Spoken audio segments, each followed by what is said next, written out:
Hello guys, welcome to our YouTube channel, which is Brain Mining. My name is Kayombo Yamva, the host for today. What do we do as Brain Mining? So as Brain Mining, we talk about things of technology, engineering, what make people tick, and mining of the brain. So today's topic is an interesting one. After hours and hours and hours and even some days of analyzing, we sat down on this topic, which is where did technology actually start from? Was it in Asia, Africa, Europe?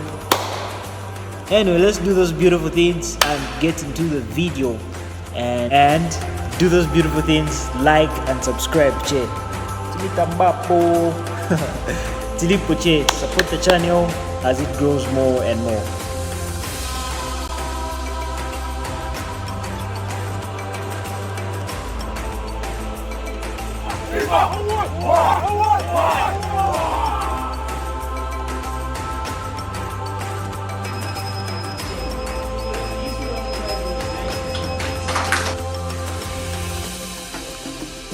Where did technology actually start from? It all started from Africa. Hard to believe, right? How did it start from Africa and seeing Africa's situation today? So the first application of scientific knowledge for practical purposes to help human life has first sightings in Ethiopia within the Great Rift Valley. These tools date back up to 300,000 years, where they could be used in many applications. For example, cutting. The Egyptians, known for building pyramids centuries before the creation of modern tools, invented and used many simple machines such as the ramp to aid construction processes.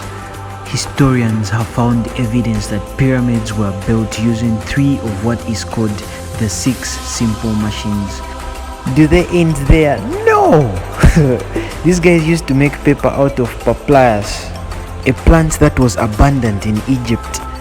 And after the plant was harvested, it was stripped and then compressed, and then voila!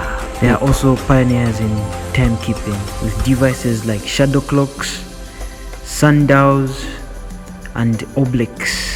They were actually the first people to make a calendar with 365 days.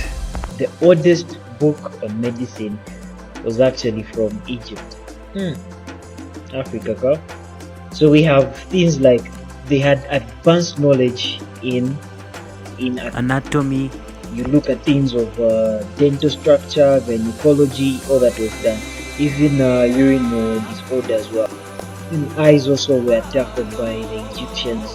They even used crystals like the lapis lazuli, which was used to cure things like itching, the eyes aching, those things. Even Hippocrates, the father of medicine, studied medicine from Egypt.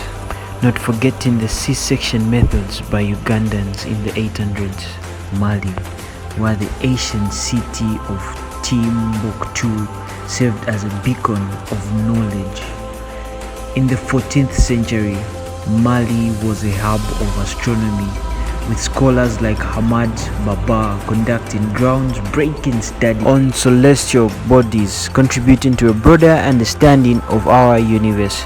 We even look at the mathematical section also, where the earliest mathematical tool was discovered to be from Africa, which is the Ishango bone from the DRC.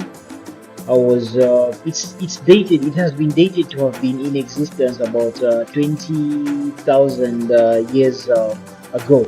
And being from Zambia, it would be a crime forgetting about the Zambian historical tech side, where we can see a region called the Copper Belt that has historical legacy of copper mining, metallurgy, showcasing advanced knowledge on metalwork. The international trading that used to happen by the Ilede, the sleeping cow, a very familiar story to most of the Zambians. So the question arises, how did the most powerful people in the universe lose this ability?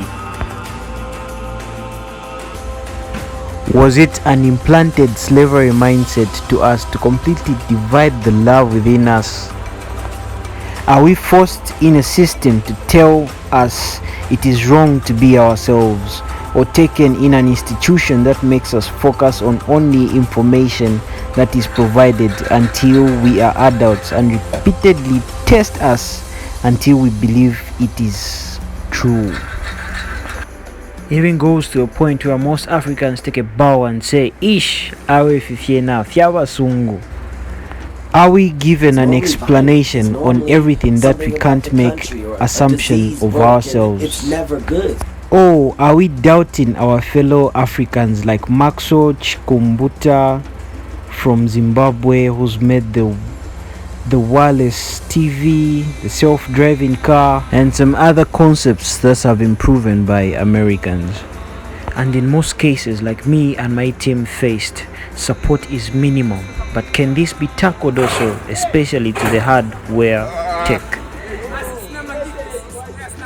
With more support, especially from our governments, tech in Africa will rise, as we can see from Kira Motors. Today, we can see that Africa is slowly rising in form of technology. Can we rise to an even greater heights? Are we going to have a plan for the world, just as the world has a plan for Africa? Can programs like mechatronics and the introduction of unipods put us kuchalo? The tech landscape in Africa keeps on evolving, and I believe there is a lot of untapped potential. Let's do those beautiful things.